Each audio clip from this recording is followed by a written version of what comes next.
The time is 5 o'clock. Here's the world news at 5. First, the top stories. Court stops Saturday Congress of Ogun PDP Caretaker Committee.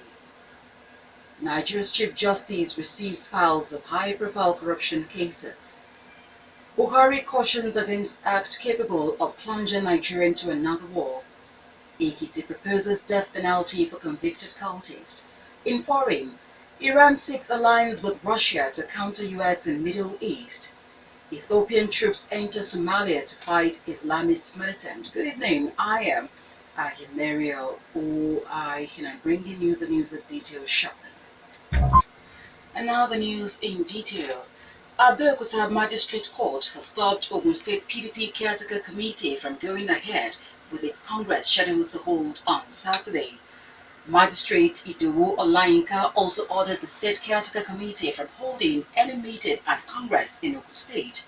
The magistrate ordered the Assistant Inspector General in charge of Lagos and Ogun State, officers in charge of Intervention Squad, Ogun State Police Commissioner and the State Director of Departments of Security Service to arrest, investigate and prosecute any member of the Caretaker Committee which violates the order.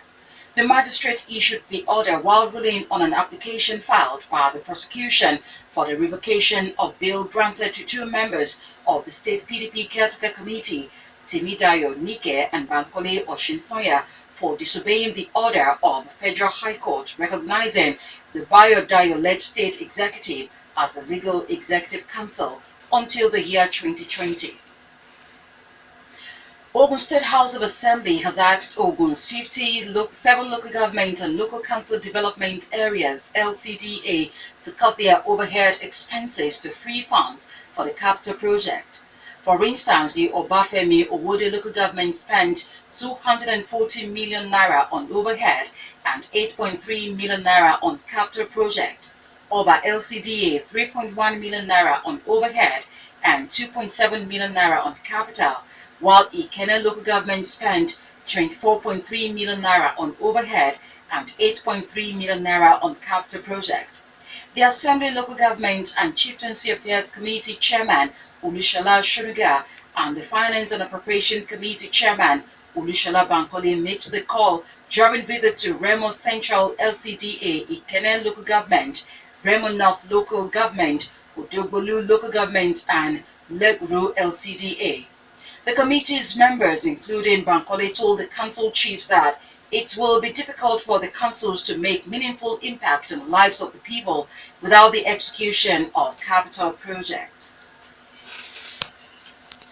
Chieftaincy Affairs Committee also visited Ijebu North Local Government, Ijebu Igbo West LCDA, Ijebu North Central LCDA, and Agoiwoye LCDA. Chief Justice of Nigeria, Justice Walter Onohen, says he has received the files of 1,124 high-profile corruption cases from courts of various jurisdictions in the country to fast-track their trial. Justice Onohen made this known while inaugurating a 15-member corruption and other financial cases trial monitoring committee in Abuja. And last month, Nigeria's chief judge directed heads of courts nationwide to forward files of such cases to the National Judicial Council, and some federal high court judges were redeployed to state to head newly created corruption cases. The country's chief judge advised heads of the special courts to provide the committee with all the necessary information and support to enable them make informed decision on the cases. Justice Onohe also asked the committee headed by Justice Sulaiman Galadima to recommend modality for ending the prolonged trial of corruption cases in court. President Muhammadu Buhari has asked Nigerians to avoid any activity capable of plunging the country into another civil war. He urges them to resolve to live in one and indivisible Nigeria. Buhari made the call while inaugurating the 2017 Armed Forces Remembrance Day celebration, the 2017 Emblem and Appeal Fund at the Presidential Villa, Abuja. The president explains that his plea is necessary considering the huge loss of lives during the last civil war in which millions of people died. He also says there is the need to honor the memory of veterans who paid the supreme sacrifice to keep Nigeria united. Governor Rochas Okorocha of Imo State says most of the juicy appointments in the Buhari cabinet are being occupied by members of opposition PDP. Okorocha, speaking to newsmen after the meeting of the APC National Executive Council in Abuja, explains that President Muhammadu Buhari had been resisting pressure to sack officials inherited from the Jonathan administration. The governor, however, says there is an urgent need to appoint APC members to replace PDP members still occupying juicy appointment in federal agencies and parastatals boards. The governor says retaining PDP members by APC government in juicy appointment by the Buhari administration amounts to fattening PDP, whose leaders are now daring APC. And last week, the Controller General of Nigeria Customs Service, Hamid Ali, also alleged that about 50% of appointments in Buhari administration had been hijacked by PDP members. Ekiti State House of Assembly is considering a bill seeking a death penalty for convicted cultists. The bill was sent by the state government following the killing of 2 students at the Ekiti State University by suspected cultists in the past 2 weeks.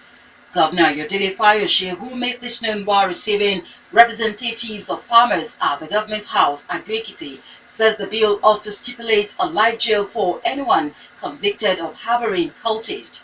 There is also a provision of 1 million naira reward for anybody who can give authentic information on suspected cultists. You're still listening to the World News at 5 on Rock City 101.9 FM. Up next, we'll bring you foreign, business and sport news. Please do stay with us.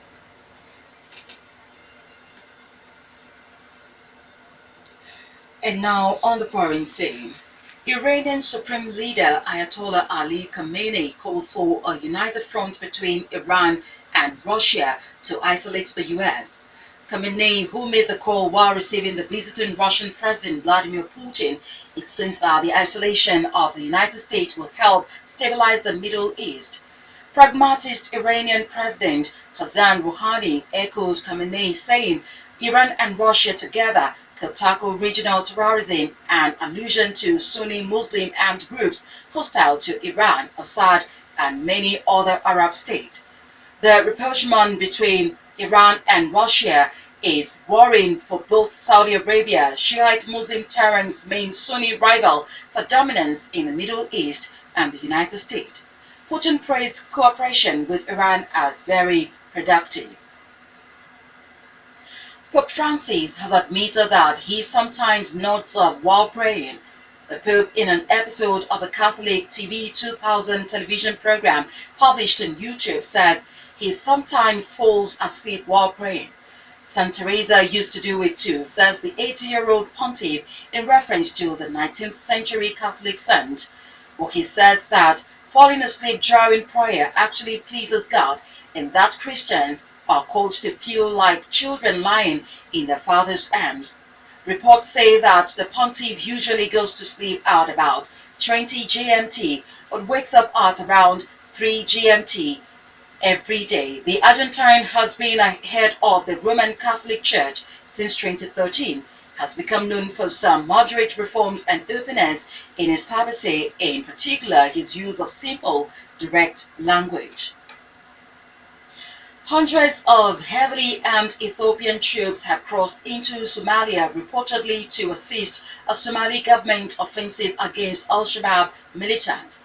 Residents in the border town of Dolor in Somalia's Gedo region say they saw at least 30 vehicles carrying Ethiopian troops crossing into Somalia late Tuesday.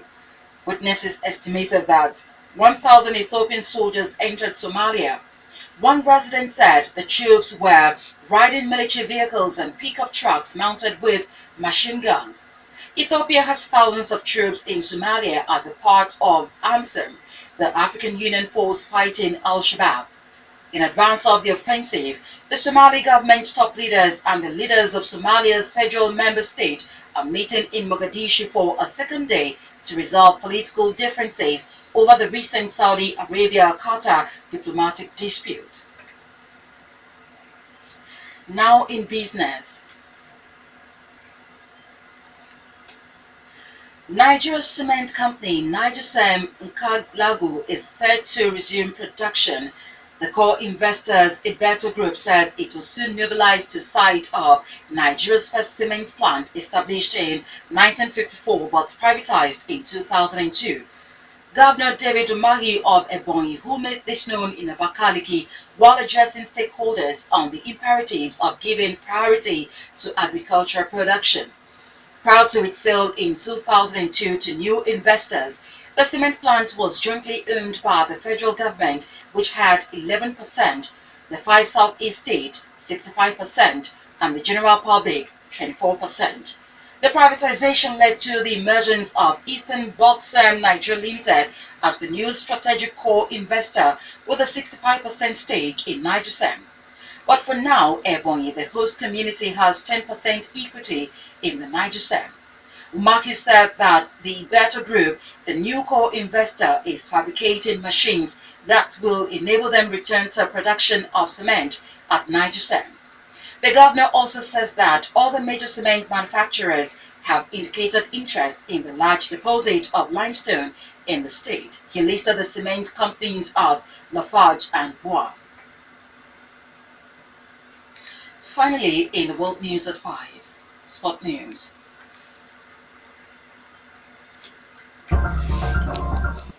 Former Enyimba international coach Binga Ogumbote has been officially unveiled as the new technical advisor of Nigeria Professional Football League NPFL club Rangers International. 2016 NPFL champions Rangers unveiled Ogumbote on Wednesday in Enugu. Ogumbote, a former Shooting Stars coach, has signed a one-year deal with the Flying Antelopes and he will be assisted by Uche Agbo and Abimbola Lawal. Meanwhile, the Enugu state government, who is the major sponsor of Rangers, has unveiled the new management of the Flying Antelopes.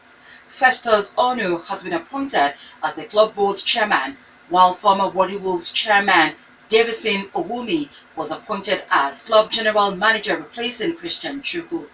Amobi Ezeaku retains his position as the team manager and transfer merchant system TMS manager. Three Nigerian players are now in line for consideration for Continental Football Awards in January after being listed among nominees by the Confederation of African Football (CAF). The three players include overseas-based Victor Moses and William Troost Ekong, who have been nominated for the African Player of the Year award. Egypt-based Junior Ajayi, who plays for Egyptian side Al Ahly, has also been nominated for the African Player of the Year based in Africa 2017 award. 30 players each has been nominated for the two topmost categories of the awards. The awards gala will be held on January 4 in Accra, Ghana. That was the world news at 5, and just before we go, the major stories once again. Court stopped Saturday Congress of Ogun PDP Caretaker Committee. Nigeria's Chief Justice received files of high-profile corruption cases. Buhari cautioned against acts capable of plunging Nigeria into another war. Ekiti proposed death penalty for convicted cultists. In foreign, we reported that Iran sought alliance with Russia to counter US in Middle East, and also reported was Ethiopian troops entered Somalia to fight Islamist militants. For more stories and to listen to us live, please log on to our website www.rockcityfmradio.com/live. Thank you for listening. I am Aghemerio Oaikhenan. Good evening.